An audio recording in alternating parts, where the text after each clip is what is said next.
महाराष्ट्राचं मिनी काश्मीर म्हणून ओळख असणाऱ्या महाबळेश्वरमध्ये मी सध्या आहे आणि आज जर पाहिलं तर रविवारचा दिवस आहे आणि आल्हाददायक असं वातावरण आणि धुक्याची चादर जी आहे ती या महाबळेश्वरच्या परिसरात पाहायला मिळत आहे। सध्या मी वेण्णा लेक बोट क्लब परिसरात आहे आणि जर पाहिलं तर या ठिकाणी राज्यभरातून देशभरातून पर्यटक जे आहेत ते आवर्जून या पर्यटनाचा मनमुराद आनंद लुटताना पाहायला मिळत आहेत। रविवारचा दिवस असल्यामुळं सध्या या परिसरात पाऊस जरी असला तरी पर्यटक जो आहेत ते या पर्यटनाचा मनमुराद आनंद लुटत आहेत।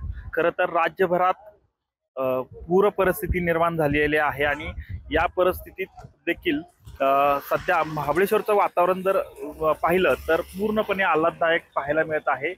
खरं तर मोठ्या संख्येनं सध्या या वेण्णा लेकच्या परिसरामध्ये जो स्टॉल असतील खाण्याचे या स्टॉलवर देखील पर्यटकांची गर्दी जी आहे ती एकूणच पाहायला मिळत आहे आणि याचाच आनंद जो आहे तो मनमुराद लुटताना पर्यटक पाहायला मिळत आहेत। कॅमेरामन आमिर शेख सह संतोष नलावडे, TV9 मराठी, महाबळेश्वर, सातारा।